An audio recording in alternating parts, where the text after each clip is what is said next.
everybody! Legacy of the Sith, the newest expansion for Star Wars The Old Republic, has officially launched. The expansion is available to subscribers for free. You do not need to purchase the expansion in addition to your subscription. Free-to-play and preferred players will need to subscribe to access the expansion. This goes for all previous expansions too. You just need to subscribe once for the launch to unlock all expansions permanently, even after you unsub. So what's in this expansion? There is a brand new cinematic trailer that is absolutely phenomenal, a 3D proper trailer. A new story set on the planet of Manaan. It is very short. It's only about an hour. There's one on Republic side, one on Imperial side. There's a new Flashpoint set on the planet of Elom. It's called The Ruins of Null. There's a new max level of 80, a new level 80 gearing system. Galactic Season 2 has started, and you can earn yourself a Duros companion very quickly. We got a new character creator screen, as well as some user interface updates.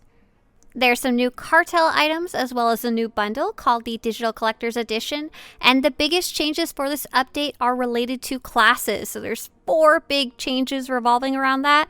There's changes to what advanced classes you can choose when creating a character. For example, you can now create a Jedi Knight Sage. These are called combat styles. You'll also get the ability to add a second advanced class or combat style to your character for subscribers that you can swap between. So for example, I have added the Operative to my Vanguard, and I can switch between Operative and Vanguard. There are major changes across the entire board when it comes to combat abilities for all classes and disciplines. And lastly, a new thing called Loadouts has been added, which allows you to save your settings when changing between choices, disciplines, or combat styles. In a few months from now, we don't know exactly when, Update 7.1 will bring these updates as well. They are not part of the original launch. We'll get a new operation called the R4 Anomaly in Story and Veteran mode. We'll get a new daily area on Manaan, and we'll also get weapons in the Outfit Designer, so you can use the look of one weapon and the stats of another one of the same type. Some of these were originally planned to be part of the launch, but they got pushed back. So let's start by talking about the story. The story is incredibly short. I'm not even going to beat around the bush. This has been the shortest expansion story we have seen in the entire length of the game. However, there's still a cool few things that you'll want to see if you're planning to play this expansion, and I won't spoil them for you. So here's how to start the story. If you're entirely caught up with the expansion stories, Republic players should see a quest called Dead in the Water in their quest log, and Imperial players should see a quest called Retaliation, which you can start immediately once logged in. So to be more specific, you need to have finished the Onslaught expansion, the Echoes of Oblivion story update, the Dantooine Flashpoint, and the final short story quest called Whispers in the Force. The war between the Galactic Republic and the Sith Empire spreads to new worlds. Dangerous fringe groups rise in the dark corners of the galaxy, and Darth Malgus pursues an unknown plan. Unravel these mysteries and more as your choices continue to shape the galaxy. The Sith Empire has invaded Manaan to seize its abundance of kolto, a vital medical resource on all sides of the war. So Manaan has already been seen in the game as a neutral world that holds a vital resource called kolto, used in healing medicines across the galaxy. The pristine ocean world we've seen in previous expansions is now shattered by war, invaded by the Sith Empire, who is attempting to seize this resource. Imperial side, players will be recruited to reinforce the invasion forces by Major Anri, a fan-favorite Twi'lek character introduced in the previous expansion, and Republic players will be called to aid the cause by a newly knighted Jedi Knight Arn Paralin. Like I said, this story should last you about give or take an hour. Where things, I think, personally get interesting is in the Flashpoint that comes next. It is called The Ruins of Null, and you can automatically start it once you've finished the Manaan story. You're absolutely gonna want to watch that CGI trailer, that cinematic trailer, before you play The Ruins of Null Flashpoint, because they are directly related. Although Elom has already existed in lore, it's never been fully fleshed out visually, and you'll get to explore the hauntingly beautiful Highland Steppe, shrouded by the fog and overlooked by an eclipse. It's a really beautiful looking Flashpoint. The ruins here have been erased from all record, and theories abound about who exactly Darth Null was. You'll be able to play the Ruins of Null Flashpoint as either a solo player or with a group. I found this Flashpoint to be surprisingly hard for being a story solo Flashpoint. For both Manaan and Elom, there doesn't seem to be a lot of secrets to find. There are no hidden datacrons anywhere, there's no special explorational achievements or anything like that, which is also a first for a Star Wars The Old Republic expansion. We're hoping that with the Manaan daily area being launched later in the year, that's when all that fun explorational content will come out. So while the story was pretty short, this expansion also brings one of the biggest changes the game has ever seen in its entire history, and that is the change called combat styles. Combat styles are a new way of being able to choose how you fight with your character in combat. So before the expansion, you're limited to 2 advanced class choices depending on which class you picked. For example, if you chose the Jedi Knight as your class for your story, you could only choose to fight as a Guardian or Sentinel as your advanced class. Combat styles are shaking up these restrictions by separating your story from the way you fight in-game. For example, in the expansion, you can now play a Jedi Knight as a shadow with a double-bladed lightsaber, or even as a sorcerer and use Force Lightning, all while playing the Jedi Knight origin story. Force users will be restricted to Force using combat styles, previously known as advanced classes, and tech users are restricted to tech using combat styles. If you're a tech user, you'll be able to create any type of tech combat style right away. If you're a Force user, there are some restrictions. You'll be able to see what you can make simply by logging in and open up the character creator. You'll have all the combat abilities of your chosen combat style, as well as the weapon and the animations for that combat style. For example, if you choose to play a Sith Inquisitor, but choose the Juggernaut combat style, you won't have any Force Lightning when you go into combat, even if you use it in the cutscenes in the story. You can't mix and match weapons. Your weapon is directly tied to the combat style that you choose. In addition to the new options available at character creation when it comes to choosing how you fight in the game, you will also be able to add a second combat style to your character if you are a subscriber, and you will be able to switch between your 2 chosen styles. For example, for my Trooper Vanguard character in the expansion, I added the Operative combat style to her, and I can switch between Vanguard and Operative while outside of an instance. The second combat style choice is permanent, and if you have an old character, you can't repick your original combat style or advanced class, but you can swap between your 2 chosen combat styles pretty freely. In addition to that big change, major changes are happening across the board for all classes and disciplines. Some abilities are being removed, some are part of a 3 ability choice, some are being changed, and some ways to change your existing abilities in interesting ways are being added. You can easily see the changes to your class by pressing K on your keyboard to see the new ability tree system. And to tie that all together, something called Loadouts is also being added. Loadouts allow you to save your settings while switching between disciplines or combat styles with the click of a button. Here's the settings that it's a little wonky, should get saved to your Loadouts. Your combat style discipline choice, your ability tree choices, your ability locations on your ability bars, your outfit designer chosen outfit, and your equipped gear from your inventory.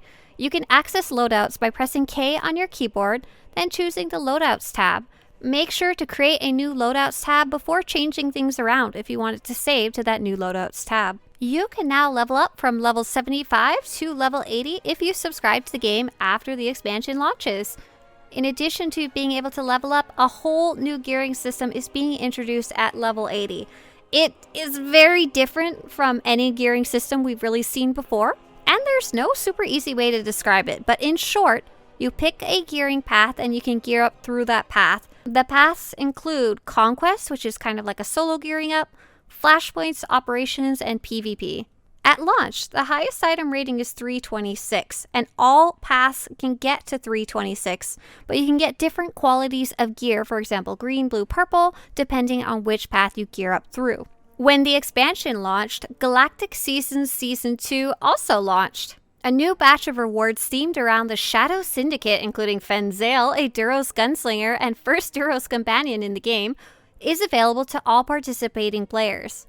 So if you wanted to get yourself a Cad Bane companion, he's Fenzale, he's not quite Cad Bane, you can get one very, very easily through the Galactic Seasons system. It's a limited time system where you do rewards each week, earn prizes that will later retire. So the Duros companion will only be available to earn until the end of Galactic Seasons 2, which sounds like it will end on or around July 4th, 2022. Luckily, the Duros companion is incredibly easy to earn, as you only need to earn 1 level of Galactic Seasons to get him. Nice. And he's available even to free-to-play players. Subscribers do have some bonus rewards on the track, but the Duros companion is available to everyone. So how do you earn Galactic Seasons levels? Short and sweet. Click the checkmark on the top left to make sure you're on the Galactic Seasons tab. There will be a button for daily and weekly on the top right. The daily quest is something you can complete for points once a day, and the weeklies, there is going to be 10 options per week, and you can do up to 7 of them to earn points. Earn enough points, get a level. Every level, get a reward. One new thing you may notice on the track is medals of commendation. Those are used to gear up in the new level 80 system. I do have a really important tip when it comes to gearing up for level 80. As you're playing the story and you're leveling up, as soon as you hit level 80, please go to the fleet, go to the supplies section, and you're going to go look in one of the corner rooms for a large blue Twi'lek man. You can only pick this quest up once you hit level 80, talk to him twice, and he'll give you a special quest, which has a list of tasks in its quest description that you can complete to earn your first legendary implant, which is kind of like your set bonus. It's a special item, some of the best in the game, specifically for your character. There's a big mix of tasks. Some of them are solo, some of them are group. The idea is that you want to complete 100 points worth of tasks. The most valuable task is to complete your conquest every week and get 34 points to finish it off, which is why you want to pick this quest up as soon as you hit level 80. While you're looking around at all these new systems, you may notice that there is a brand new character creator. The new updated character creator did also include some new afro-textured hairstyles as well. There's also a new character sheet, a new combat sheet, the new loadout sheet, a new inventory sheet, as well as a new ship equipment sheet. They did not refresh the entire UI. It sounds like they're looking to do more of it later down the road. If you're looking for some new cosmetics, there is an interesting new bundle called the Digital Collector's Edition bundle. It is not related at all to the original Collector's Edition, but it does still have some neat items, and it's not a bad price if you want both the subscription time and the Cartel coins. We did also see Arkin's mask and the hover pod actually made it onto the Cartel market. The one that we've been jokingly calling the baby Yoda pet that we kept seeing on the test server. Valkorian's armor is not quite up yet, but we are seeing it in collections, meaning it may come out sometime soon in the future. There's, of course, lots of other smaller changes you'll see while playing. The social point system has been reworked and are now tied to group finder activities. So if you already have social 10 on any of your characters, don't worry, you will never have to earn social points again. They are now tied to your achievements. If you're looking to earn social points, now you have to do it through the group finder. And in the end, if you want to reach social 10 for your server or your legacy, you will need to run 100 group finder activities total. The renown system has been removed entirely. There's no direct one-to-one replacement. There's just an entirely new gearing system for max level.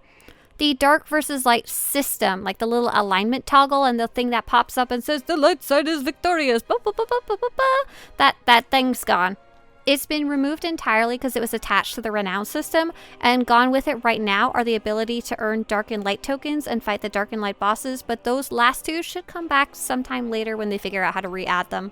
Amplifiers are gone altogether as well. They've been completely removed. Nightmare mode crystals have been completely removed. The game scaling and level scaling has kind of been adjusted quite a bit. There's shared tagging. Basic enemies and many world bosses now have shared tagging. You get credit for hitting them, even if you aren't in a group with another player attacking them. And if you love collecting stuff, there's 68 new titles related to the Spoils of War gear from the previous expansion and from Kaisaiken. Woo! So there's everything that was in the expansion itself. What else is coming later in the year? So as Star Wars The Old Republic is celebrating its 10th year, the developers have mentioned they're also working on some more updates for other parts of the game on the roadmap. Due to the expansion originally being delayed, it's unsure if these are still coming, but we'll see exactly where they fit somewhere along the line. So here's our list of what's supposed to be coming up in the future. In the near future is the new operation, the R4 Anomaly, weapons in the outfit designer, and the new Manaan daily area. And in the future, somewhere down the road from that, will be the Master Mode version of that new operation, Galactic Season 3, more story, a PvP revamp, Season 14 ended with the 7.0 expansion. Season 14 ranked rewards will be available when Season 15 starts. There will be a new Flashpoint, new locations, tech modernization, a crafting update. There was no crafting update with 7.0. Continuing to update the UI. More visual improvements, including Tython Korriban Hutta and Ord Mantell, which is pretty cool. And there will be more story involving the Mandalorian Civil War, which is not touched as a 7.0 launch story. I hope you enjoyed this look into the Star Wars The Old Republic's Legacy of the Sith expansion and what exactly is and is not in it. I've had a chance to play the Republic story so far. It's been alright. And I'm looking forward to jumping into some of this group content now that I can play my character with multiple combat styles, something that's been very fun to play with so far while running through the story. If you want to show your support for all these guides, videos, and everything else related to 7.0, visit Swtorista.com/support to keep making it happen. And if you want more videos like this and more guides to show up on your YouTube homepage, subscribe to this channel. May the Force be with you.